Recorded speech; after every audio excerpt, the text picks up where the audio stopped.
중국 스포츠 매체 타이탄 스포츠가 주관하는 아시아 발롱도르 시상식. 전 세계 축구 팬들의 심장이 멈춘 순간이었습니다.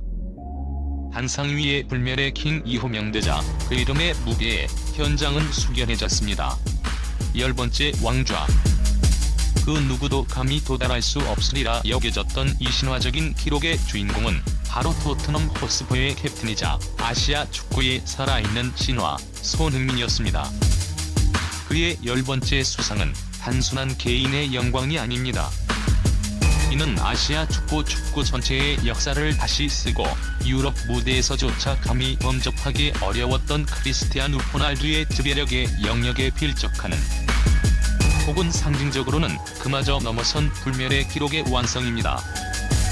호날두가 5개의 발롱도르로 세기의 경쟁을 마감했을 때 손흥민은 아시아라는 거대한 대륙의 최고 선수 자리를 10번이나 꿰차며 아시아의 왕이라는 칭호를 그 누구도 부인할 수 없게 만들었습니다. 이 10번째 트로피는 단순한 금빛 조형물이 아닌 그가 10년간 홀로 짊어졌던 아시아 축구의 무게와 외로운 개척자 정신의 결정체였습니다. 손흥민의 10회 수상은 심리학적으로도 분석될 가치가 있습니다. 10년 동안 끊임없이 최고라는 압박감을 견디고 이를 성과로 증명해냈다는 것은 그가 단순한 축구 선수를 넘어선 정신력의 마스터피스임을 보여줍니다. 특히 아시아 축구계에서 10년 연속으로 최고 자리를 지킨다는 것은 단순히 기량이 좋다는 것을 넘어 정치적, 문화적, 그리고 상업적인 모든 영향력 면에서 경쟁자들을 압도했다는 증거입니다.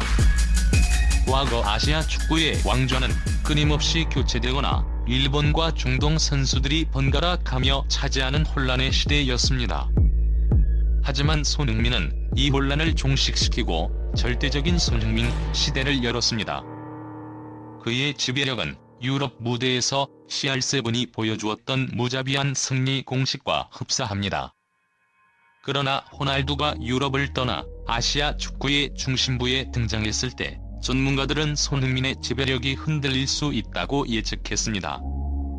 하지만 손흥민은 프리미어리그에서 득점왕 도움왕 동시 석권이라는 전설적인 기록으로 응답하며 아시아 무대에서조차 호날두의 이름값과 영향력을 압도했습니다. 이것은 단순한 개인 기록의 승리가 아니라 아시아 무대의 상업적, 실력적 무게추가 호날두가 아닌 손흥민에게 완전히 기울었음을 전 세계에 알린 상징적 사건이었습니다. 호날두의 아시아 진출은 역설적으로 손흥민의 아시아 지배력을 더욱 공고히 하는 촉매제가 되었습니다. 손흥민이 10번째 아시아 발롱도르를 수상할 수 있었던 동력은 아이러니하게도 축구 선수라면 누구나 겪는 시간의 중력을 초월했기 때문입니다. 그의 나이 30대 중반, 많은 선수들이 기량 하락을 겪을 때 손흥민은 오히려 역설적인 전성기를 맞이하며 전 세계를 충격에 빠뜨렸습니다. 그는 단순한 골게터가 아니었습니다. 이번 시즌 그의 스탯은 경이로움 그 자체였습니다. 리그 득점왕 타이틀은 물론 창의적인 패스로 도움왕까지 석권하며 득점 도움 동시 석권이라는 전무후무한 기록을 세웠습니다. 그의 움직임은 20대 초반처럼 폭발적이지는 않았지만 수년간 축적된 축구 지능과 공간 예측 능력은 그를 경기장 위에 가장 예측 불가능한 존재로 만들었습니다. 마치 사냥감을 기다리는 맹수처럼 단 한 번의 움직임으로 상대 수비 라인을 무너뜨리는 그의 플레이는 설정의 기술과 극한의 효율성이 결합된 예술이었습니다. 하지만 이 영광 뒤에는 미디어에 일절 공개되지 않은 지옥 같은 투쟁이 있었습니다. 그의 10번째 수상 시즌 중반, 그는 미디어에 일절 공개되지 않았던 햄스트링 부분 파열 및 양쪽 사타구니 통증 부상을 안고 뛰어야 했습니다. 이 부상은 매 순간 전력 질주를 요구하는 그의 플레이 스타일의 사형 선고와 같았습니다. 의료진은 즉각적인 수술과 4개월 재활을 권고했지만 팀의 위기와 주장으로서의 책임감은 그를 멈출 수 없었습니다. 그는 매 경기 전 수술을 대신하는 극도의 테이핑과 강력한 신경차단 주사에 의존하며 고통을 이겨냈습니다. 그의 전력 질주는 피를 토하는 듯한 고통을 동반했지만 카메라를 향해 보이는 그의 미소는 언제나 가장 밝았습니다. 이 미소는 단순한 매너가 아니라 팬들을 안심시키고 팀의 흔들림 없는 리더십을 보여주기 위한 맹세의 가면이었습니다. 토트넘의 한 관계자는 경기 후 라커룸에서 손흥민이 붕괴를 풀 때 그의 허벅지와 사타구니는 마치 전장에서 돌아온 전사처럼 피와 땀으로 얼룩져 있었다고 증언했습니다. 그것이 바로 아시아의 왕이 10년 동안 감수해야 했던 피투성이의 대가였습니다. 웃는 얼굴 뒤에 고독. 이 고통을 극복한 강철 의지가 그를 10번째 왕좌로 이끌었습니다. 손흥민이 10번째 트로피를 들어 올리자 유럽 언론들은 일제히 이 기록의 이례적인 상징성에 주목했습니다. 손흥민이 아시아 발롱도르를 10회 수상했다는 것은 그가 10년에 걸쳐 아시아 축구계의 절대적인 지배자로 군림했으며 이는 유럽 축구의 전설들과도 비견될 만한 지속 가능한 위대함의 증거였습니다. 이는 축구 역사상 가장 위대한 개인 타이틀 경쟁자였던 호날두와 메시의 비견되는 지속적인 최고 수준의 퍼포먼스를 요구합니다.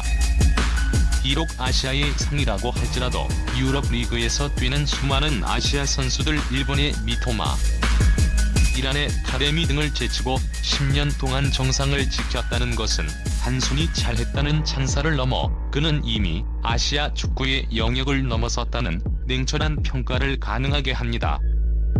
그의 존재는 아시아 축구의 기준점 자체를 들어 올렸습니다. 특히 호날두가 유럽을 떠나 사우디 리그로 이적한 이후 그의 아시아 무대 활약이 손흥민의 압도적인 우위와 직접적으로 비교되는 상황이 발생했습니다.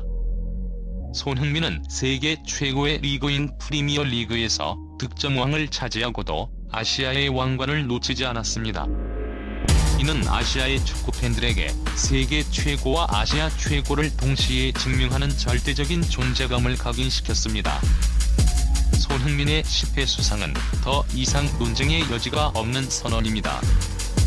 그는 아시아 선수들에게 꿈의 무게를 현실로 만들었으며 다음 세대에게 너희의 꿈이 도달할 수 있는 가장 높은 곳은 여기다 라는 불멸의 이정표를 세웠습니다. 손흥민의 10회 수상은 단순히 스포츠적 업적을 넘어 아시아 전역의 젊은이들에게 문화적 영감을 제공했습니다. 그의 성공은 K-팝, K-드라마와 함께 한국을 대표하는 가장 강력한 K-컬처의 정병이 되었습니다. 그의 유니폼과 그의 플레이 스타일은 아시아 전역의 축구 클럽과 길거리 축구장에서 모방의 대상이 되었고 이는 한국 축구에 대한 폭발적인 관심으로 이어졌습니다. 특히 축구 강국으로 불리던 일본과 중동 국가의 젊은 선수들이 손흥민을 넘어서겠다는 목표를 공식적으로 표명하는 상황은 그가 아시아 축구계에 미치는 영향력이 얼마나 절대적인지를 보여줍니다. 그의 10회 연속 수상은 아시아의 젊은이들에게 노력과 헌신이 인종과 지역의 한계를 초월할 수 있다는 가장 강력한 메시지를 전달했으며 손흥민의 성공 비결은 그의 타고난 재능이나 혹독한 훈련 이상의 고독한 멘탈리티에 있었습니다. 이는 스포츠를 넘어선 사회적 현상이었습니다. 그는 매년 수상할 때마다 과거의 영광에 취하지 않고 마치 신인처럼 자신을 채찍질했습니다. 그의 일상은 철저히 통제된 수도승의 삶과 같았으며 그의 멘탈 코치는 손흥민을 자기 자신에게 가장 가혹한 비판가라고 평가했습니다. 그의 팀 동료들은 손흥민이 시즌 중에는 오후 10시 취침, 오전 6시 기상이라는 철저한 수면 패턴을 고수하며 단 한 번도 흐트러지지 않았다고 증언했습니다.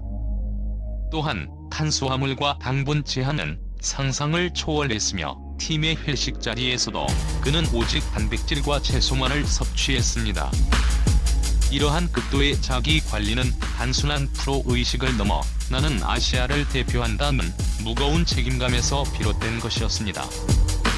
한 번의 실수나 게으름이 수많은 아시아 팬들의 기대에 찬물을 끼얹을 수 있다. 한 인터뷰에서 그는 이렇게 말했습니다. 나는 나 자신이 아닌 아시아의 가능성을 대변하는 존재다. 그러니 쉴 수 없다. 그의 이 말은 단순한 겸손이 아닌 세계 무대에서 살아남기 위한 아시아 선수의 숙명적 전투 선언이었습니다. 그의 10번째 수상은 이러한 잠들지 않는 영혼의 적이 채찍질, 이 나은 결과였습니다. 그는 언제나 고독했고 언제나 스스로에게 가장 가혹한 비판자였습니다. 이 고독이 바로 그를 10년 동안 정상에 머물게 한 가장 강력한 원동력이었습니다. 손흥민의 10번째 수상 시즌은 팀의 영원한 파트너였던 해리 케인의 이적이 있었던 후였습니다. 손케 듀오의 해체는 토트넘에게는 재앙이었지만 손흥민에게는 리더십의 무게를 시험하는 가장 가혹한 순간이었습니다. 그는 더 이상 득점을 분담할 파트너가 없었기에 모든 공격의 시발점과 마무리를 혼자서 책임져야 했습니다. 전문가들은 케인의 이적 후 손흥민의 득점력이 하락할 것이라고 예측했습니다. 그러나 그는 예측을 비웃듯 플레이메이커와 피니셔 역할을 동시에 수행하며 오히려 팀을